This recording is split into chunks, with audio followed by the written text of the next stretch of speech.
a shed at the end of the garden. Hello, and welcome back to the shed. Doors popped open, it's that warm, and there's a blackbird on the fence with opinions of his own. So if you can hear him, that's not interference, it's today's co-host. This week, I've been counting crowds, or trying to. There's been a shortage. I watched the President of the United States throw himself a birthday party that hardly anybody went to. And I've watched our own town get promised the biggest march in history and answer it by going shopping. 2 empty fields in one fortnight, 3,000 miles apart, and the same fella stood in the middle of both of them with a megaphone, wondering where everybody was. I've given him a name, and we'll be getting to that. But fair warning, there's a sober minute in the middle of this one, because our town carries history that deserves better than jokes, and I'll be putting the jokes down when we reach it. But we start and finish with a kettle, same as always. So, shoes off if you're stopping, kettle's on, sit yourself down. Every town has one. The fella at the bar who tells you it's raining while your coat's still dripping on the hook. The one who points at the potholes every morning and never once turns up with a bag of tarmac. For a while, he's the most sensible man you'll know, because everything he says is true. It's raining. That's a pothole.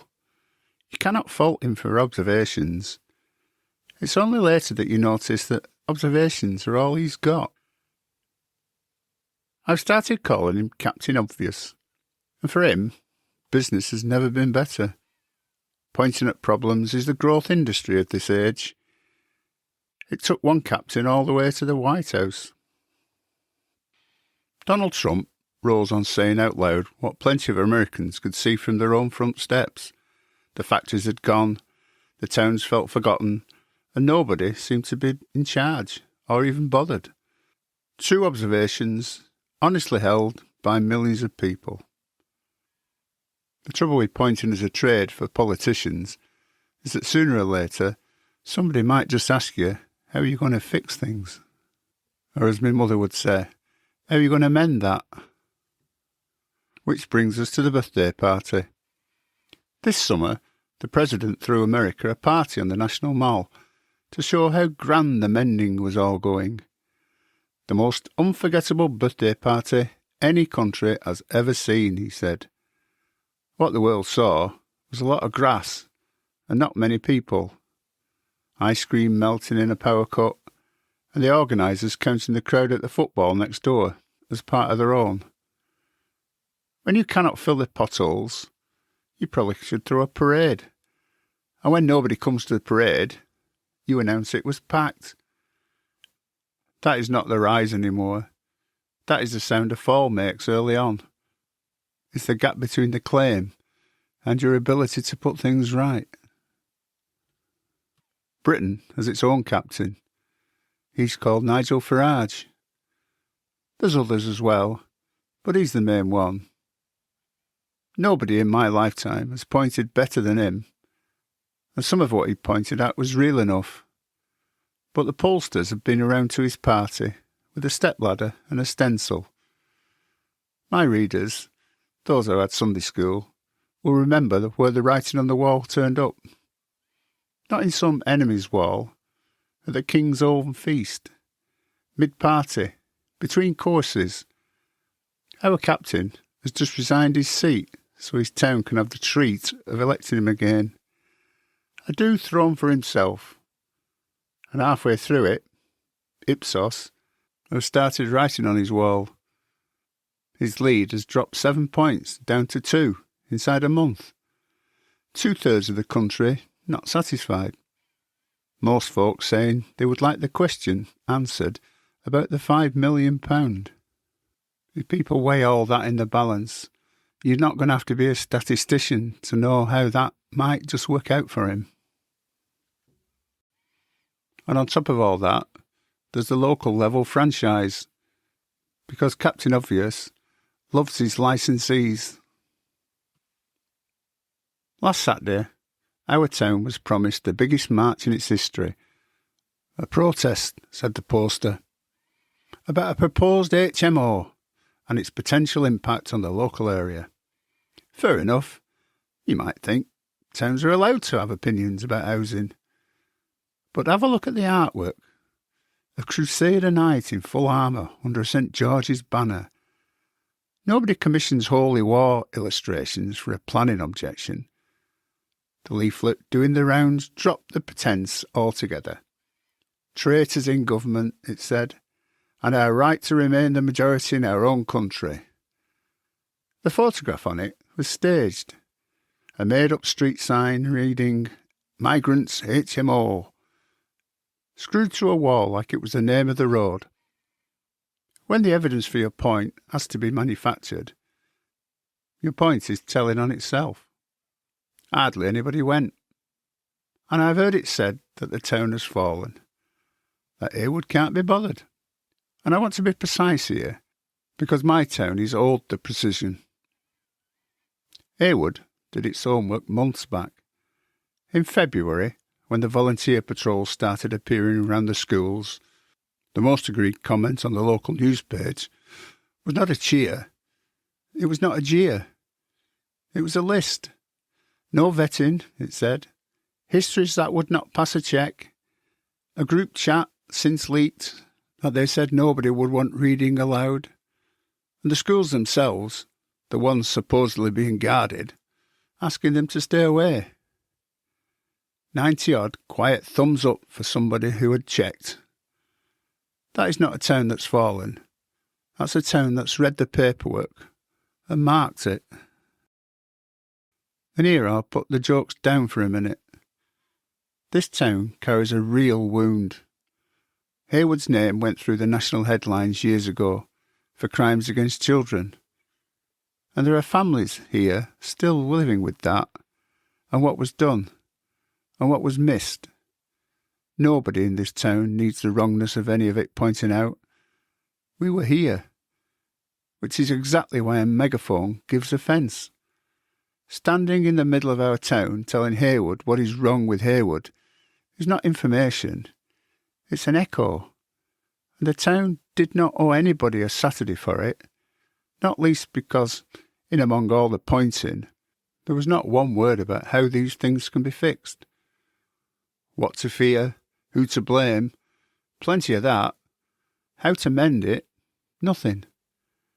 Captain Obvious never brings the tarmac. The house was empty on Saturday, but did that close the show? No, it didn't. The next poster's up already. Same show, next month.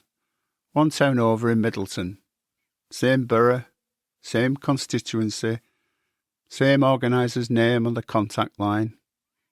The HMO has fallen off the poster altogether this time. It is illegal immigration now. And top of the new bill, the co-leader of Britain First. Back in winter, folks round here were assured that groups like that had latched on uninvited. The new poster settles the question in print. When nobody comes, you do not ask why. You just move down the road and print a bigger poster. The pointing never stops, because the pointing is all that they've got. Now, why can't he hear the room, you may ask? Because every captain works with the same two bits of kit, a megaphone and the echo that comes back. The echo is the online group. He shouts into it. His own words come back off a few hundred like-minded folk, and he mistakes the sound of his own voice returning for the town answering. The group told him Saturday would be historic, but an echo can only ever tell you what you just said. Out on the street, your words go out and nothing comes back unless real people bring it, and on Saturday they did not. So is the fall due? I'm a shed man, not a prophet, and polls are not gospel. But I notice the writing is no longer on somebody else's wall, it's on his own. And if our friend in Heywood wants to know what comes after the writing, Washington has just shown everybody an empty field and a man insisting it was full. My honest speculation is that pointing is a trade with a short season, and that season is turning. And here's the part that may surprise you. I'm not the least bit worried about it. Either way, not gleeful. A man losing his audience is nothing I'll dance about. And the things thought we're frightened about do not vanish because a captain falls. But I'm unconcerned. And the reason is the oldest one going. This town was never his to lose. Aylward was here before the megaphone, and it will be here after. The market will still be open. The school run will be on. Neighbours will still take the bin out for the old fella at number 9. We'll still thank the bus driver when we get off, and tell the taxi driver to have a safe night, because that's the type of people we are around here. And this podcast is the closest you'll get to a poster being printed about it. My mother had the whole business sized up years ago. You've got 2 lug holes and 1 gob, she'd say, and that is the order you're meant to use them. The captains have it the wrong way around, which is why their trade will always end the same way, shouting into a room that quietly finished with them and went shopping. And that's your lot from the shed this week. Blackbird's still on fence out there, and I notice he's done more listening than talking this last half hour, which puts him one up on every captain I've ever mentioned. If the week ahead finds you anywhere near a megaphone, or even a keyboard, do us all a favour and leave it where it is. Go and have a brew instead. Ask somebody how they're doing, and then, this is the difficult bit, wait for an answer. 2 lugs, 1 gob, used in that order. I bet your mother knew that. Mine certainly did. And if you've enjoyed this, do the quiet thing that counts for most. Press follow. Leave a rating if your app allows such extravagance.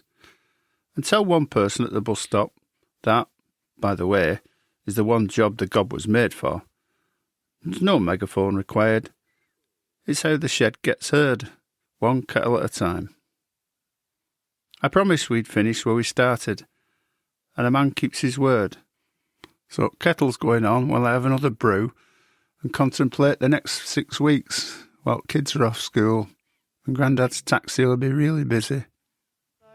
So till then, look after each other. Pull up a chair Ta-ra and stay a while. I'm very glad you came.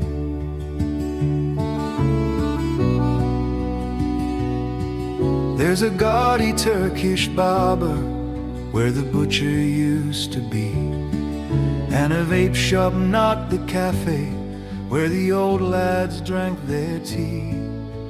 Letters from the shed, stories soft and true. Pour yourself a cup of tea, I saved a seat for